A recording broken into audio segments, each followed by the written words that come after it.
وہ یہ شرطیہ کہہ سکتے ہیں کہ وہ 24 گھنٹے کے اندر اندر اس جنگ کو بند کروا کر اس علاقہ میں امن کو یقینی بنا سکتے ہیں۔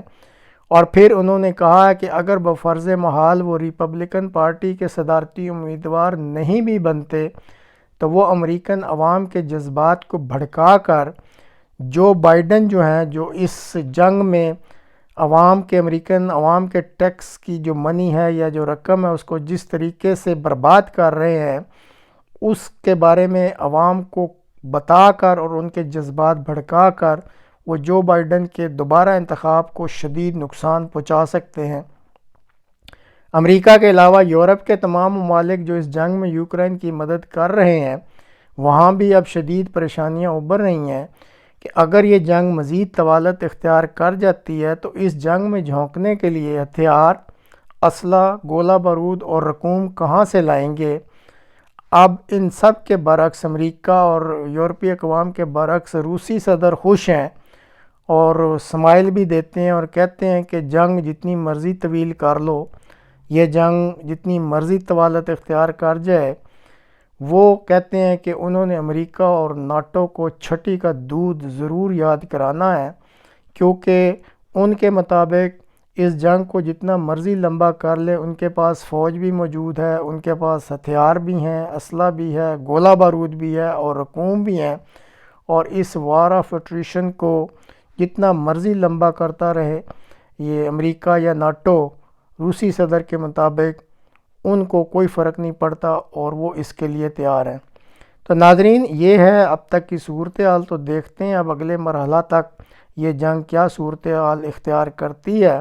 جیسے شروع میں بتایا تھا کہ پاکستان کے بارے میں چینل کے کچھ کرم فرماؤں کی طرف سے کچھ مواد بھجوایا گیا تھا، جس میں سے کچھ منتخب کر کے آپ کے لیے پیش کیا جا رہا ہے۔ امید ہے آپ ضرور انجوائے کریں گے۔ چینل کو سبسکرائب بھی ضرور کیجئے گا۔ آج تک کے لیے اتنا ہی، اگلے پروگرام تک خدا حافظ۔ اس کیپشن میں یہ لکھا ہے کہ میں نے بابا جی سے پوچھا، بابا جی یہ بکواس کرنا کیا ہوتا ہے؟ بابا جی بولے، پتر 4 دفعہ حکومت کرنے کے بعد یہ کہنا کہ اگر موقع ملا تو اس دفعہ ملک کی تقدیر بدل دیں گے۔ خان صاحب جی 20 روپے کا کاجو دے دو۔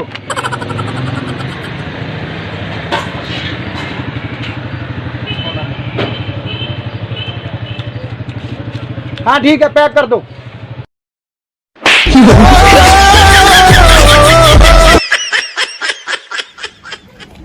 ناظرین، اس ویڈیو میں یہ تقریباً 1 منٹ کی ہے۔ آپ دیکھ سکتے ہیں کہ یہ جو جج دلاور صاحب ہیں جو عمران خان صاحب کے خلاف فیصلہ دے کے یو کے چلے گئے ہیں کوئی ٹریننگ لینے یا کورس کرنے، تو ان کے ساتھ وہاں پہ جو اوورسیز پاکستانی ہے اس یونیورسٹی میں پہنچ کے ان کے ساتھ کیا سلوک ہو رہا ہے اور کس طریقے سے وہ اپنی پروٹیکشن کر رہے ہیں اور کیسے وہ منہ چھپا کے وہاں سے نکل رہے ہیں، یہ آپ اس ویڈیو میں ملاحظہ کر لیں۔ یہ انصاف کا نمبردار، آپ نے کیسے یہ فیصلہ کر لیا؟ مجھے میری بات سنیں، آپ نے کیسے مجھے دلاور صاحب آپ کے ساتھ آپ سے ساتھ کتنے کوسچن سر، کیسے اپنے How much money did you take? کیسے اپنے ملک بھیجا سر؟ How did you do that? Corrupt leader. کیسے گوارا کیا؟ Okay, I'm not touching you. I'm asking I'm not touching you. I'm not touching you, sir. Yeah. کیسے آپ کا دل کیا؟ آپ کا دل کیسے کیا؟ آپ اپنا ملک بھیجتے سر، بتائیں تو صحیح۔ دلاور صاحب بتائیں کیسے اپنا ملک بھیج دیا؟ You will not find peace. You will not find peace. No, no. Don't touch me. Don't touch me. Corrupt, corrupt. Us video میں آپ دیکھ سکتے ہیں کہ کسی کرم فرما نے آئندہ جو عبوری وزیر اعظم بننے والے ہیں پاکستان کے، ان کے بارے میں کیا خوبصورت سی یہ مختصر سی ویڈیو بھیجی ہے، جو بہت ہی زبردست انڈیکیٹر ہے کہ جب ہاتھ پیر پاؤں بندے ہوں تو پھر کس قسم کا وزیر اعظم اس ملک میں لایا جاتا ہے۔ دیکھیں اور انجوائے کریں۔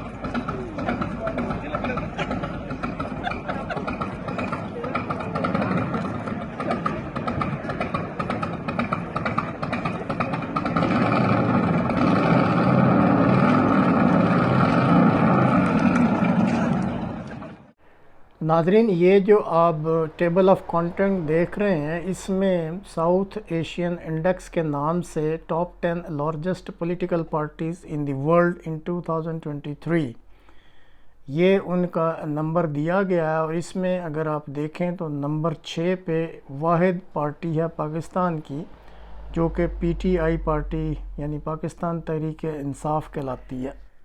پاکستان کی واحد سیاسی پارٹی جو کہ دنیا بھر کے انڈیکس میں 6 نمبر پر ہے، پاکستان تحریک انصاف، شومیہ قسمت دیکھیے کہ اس کا جو چیئرمین ہے وہ آج کل جیل میں ہے۔